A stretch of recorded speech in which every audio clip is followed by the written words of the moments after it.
नमस्कार विद्यार्थियों। पिछले वीडियो में हम टॉपिक लास्ट जो अपना था संवर्धन के प्रकार, प्रायोगिक जो उद्देश्य हैं उनके आधार पर संवर्धन कई प्रकार का है, जिसमें से दो प्रकार हम पढ़ चुके। कौन कौन सा? एक तो कैलस संवर्धन और दूसरा अंग संवर्धन। आज हम तीसरे से स्टार्ट कर रहे हैं। भ्रूण संवर्धन। पौधे का अपरिपक्व हो या पूर्ण परिपक्व हो, उस भ्रूण के संवर्धन को भ्रूण संवर्धन कहते हैं। ठीक है, ये थोड़ा ठीक कर लेना।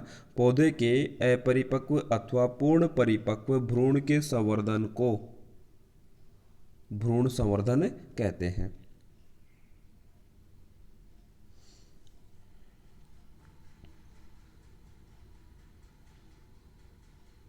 पौधे के अपरिपक्व अथवा पूर्ण परिपक्व भ्रूण के संवर्धन को भ्रूण संवर्धन कहते हैं। ठीक है, अब भ्रूण संवर्धन है उसका उपयोग अपरिपक्व भ्रूण में विकास करने के लिए, भाई अपरिपक्व भ्रूण है तो उसका विकास करने के लिए इसका प्रयोग किया जाता है, या फिर कोई परिपक्व भ्रूण है तो उसमें वृद्धि और अंकुरण के लिए इस विधि को उपयोग में लिया जाता है, या कह सकते हैं इस प्रकार का उपयोग किया जाता है। किसके प्रकार है ये? संवर्धन के प्रकार।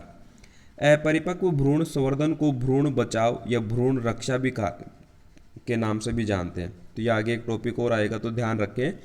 अपरिपक्व भ्रूण संवर्धन, अपरिपक्व के भ्रूण का संवर्धन करना, उसको दूसरा नाम क्या दिया गया है? भ्रूण बचाव या भ्रूण रक्षा। ये आगे टॉपिक आएगा, इसलिए परिभाषा को आप ध्यान में रखना। इस तकनीक का उपयोग दूरस्थ संकरण में अल्प विकसित भ्रूण को बचाने में किया जाता है, जिससे संकरण से प्राप्त होने वाले जो दुर्लभ जननक्षम पादप है वो विकसित किए जाते हैं। संकरण से सामान्यतः क्या जनन अक्षम जो पादप है या जीव है वो उत्पन्न होते हैं, पर इस तकनीक के माध्यम से उनको हम कैसा बना सकते हैं? जनन सक्षम बना सकते हैं। संवर्धन का चौथा प्रकार है परागकोश तथा परागकण संवर्धन।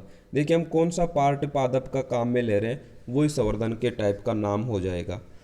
तो जब परागकोश को पोषक माध्यम पर संवर्धित करें तो वो परागकोश संवर्धन हो गया, और परागकोश की जगह हम किसको भी ले सकते हैं? पराग कणों को भी संवर्धन के लिए ले सकते हैं और उसको पोषक माध्यम पर रखा जा सकता है। तो इस विधि को क्या बोलते हैं? परागकोश संवर्धन। अब परागकोश का जो संवर्धन है पोषक माध्यम पर हम रख रहे हैं तो इसको पात्रे संवर्धन बोलते हैं, इन विट्रो। ठीक है, तो ये सबसे पहले जापानी वैज्ञानिक शिमाकुरे उनके द्वारा अर्धसूत्री विभाजन का अध्ययन वो करने के लिए किया गया था। 1964 में भारतीय वैज्ञानिक उन्होंने भी जो धतूरे का पादप है उस पर इस प्रकार के परागकोश व परागकण संवर्धन है उससे अगुणित पादप प्राप्त किए। इस तकनीक का उपयोग पादप प्रजनन में शुद्ध वंशक्रम प्राप्त करने के लिए किया जाता है। तो यहाँ पर देखो दो बातें साथ में चल रही, एक तो उसकी परिभाषा और एक उसका क्या उपयोग है।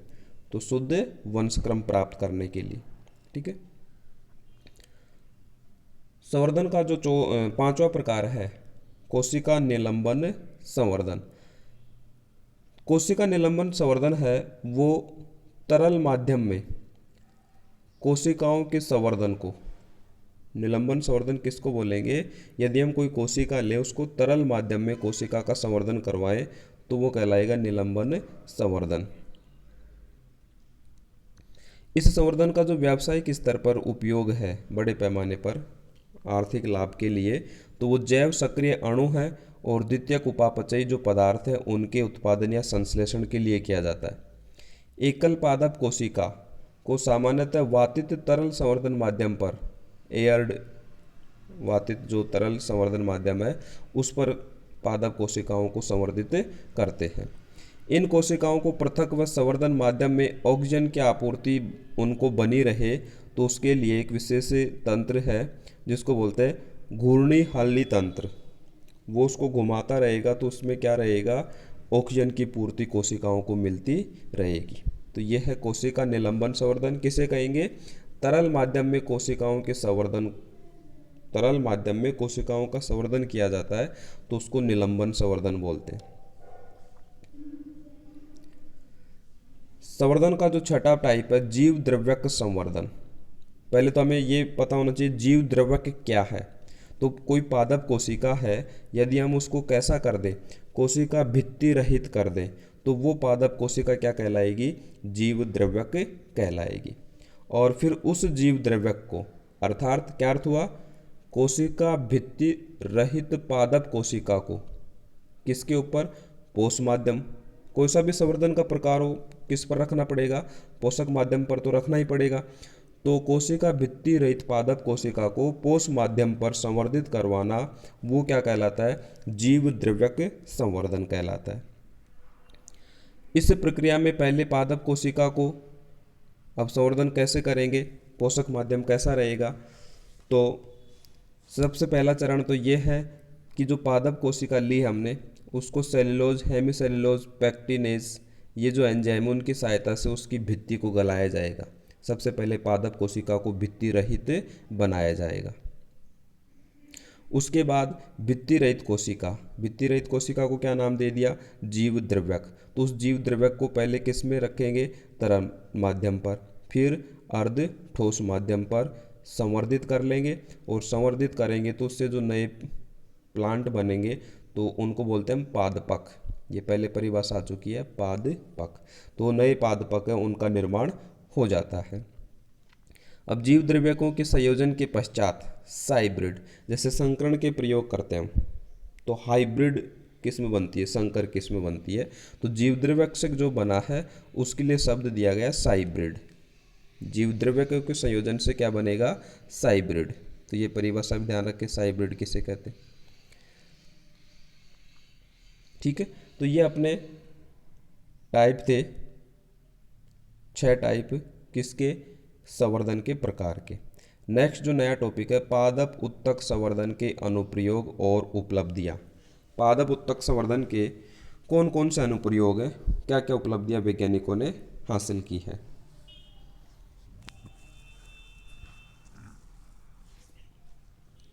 सबसे पहले हम बात करें सूक्ष्म प्रवर्धन। सूक्ष्म प्रवर्धन है वो किसे कहेंगे, उत्तक संवर्धन द्वारा, जो पादप उत्तक संवर्धन तकनीक हम बोल रहे हैं, उत्तक संवर्धन द्वारा पादपों का जो निर्माण है उसी को हम क्या कहते हैं, सूक्ष्म प्रवर्धन। और ये सूक्ष्म प्रवर्धन है इस तकनीक का कायिक जनन करने वाले, जिनमें कायिक जनन होता है, लैंगिक जनन उसकी बात नहीं कर रहे हैं, जिनमें कौन सा जनन होता है, कायिक जनन होता है, तो उन पादपों को, या कह सकते हैं आर्थिक रूप से महत्वपूर्ण जो पादप है उनका बहुत तेजी से गुणन किया जा सकता है, कम समय में और कम स्थान पर। ठीक है,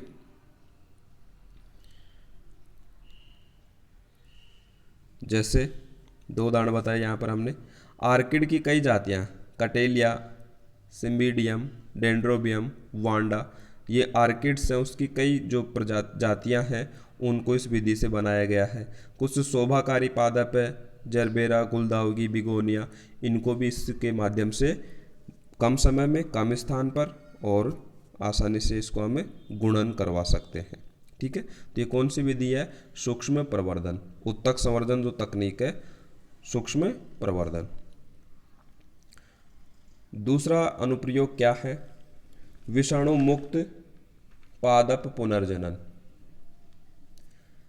विषाणु मुक्त पादप पुनर्जनन।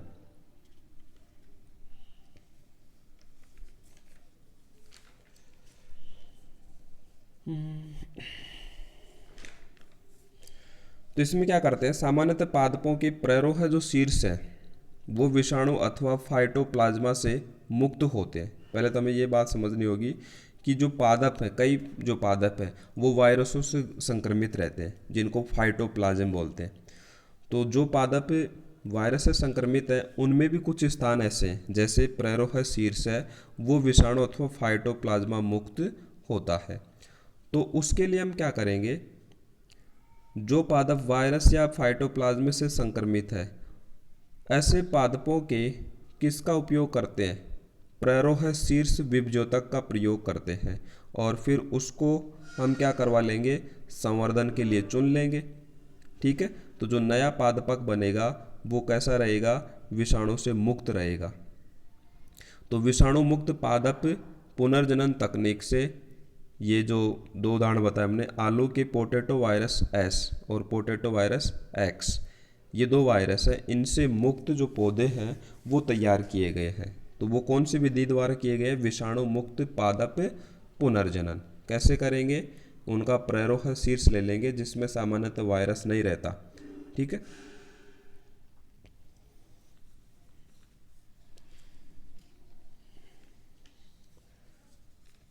फिर नेक्स्ट है पहली विधि। देखिए टॉपिक कौन सा अपना, पादप उत्तक संवर्धन के अनुप्रयोग या उपलब्धियां कह सकते हैं, महत्व कह सकते हैं। पहला हो गया सूक्ष्म प्रवर्धन, दूसरा हो गया विषाणु मुक्त पादप पुनर्जनन, तीसरा है कृत्रिम या संपुटीकृत बीज उत्पादन में।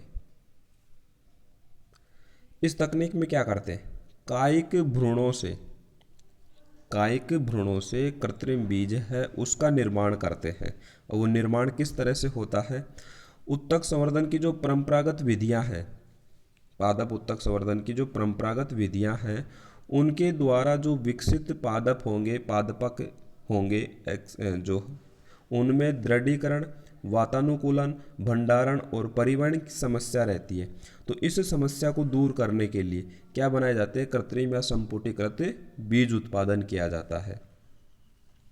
कैसे करते हैं? ये जो सारी समस्याएं हैं, इनसे बचने के लिए भ्रूणों एवं प्ररोह कलिकाओं को सोडियम अथवा कैल्शियम एक्जिलेट, भ्रूण है और प्ररोह कलिका है, उसको सोडियम अथवा कैल्शियम ऑक्जिलेट है उसके अंदर रखा जाता है। तो उसको हम बोलते हैं मनका। कैल्शियम एक्जिलेट का जो मनका है उसके रूप में संपुटित किया जाता है। इस मनके में भाई ये तो हो गया सोडियम और कैल्शियम एल्जिनेट। तो इसके अलावा क्या रहता है? भ्रूण व प्ररोह कलिका, ये तो ले ही रहे हैं, भ्रूण व प्ररोह कलिका को तो ले ही रहे हैं। इसके अलावा क्या रहता है उसमें? पोषक पदार्थ है, वृद्धि नियामक है, पीड़कनाशी, प्रतिजैविक, ये भी उसमें उपस्थित रहते हैं। ठीक है। तो ये अपनी हो गई कौन सी विधि? तीसरी विधि, कृत्रिम या संपुटीकृत बीज उत्पादन है विधि, या महत्व कह सकते हैं हम, क्योंकि टॉपिक कौन सा चल रहा अपना कि जो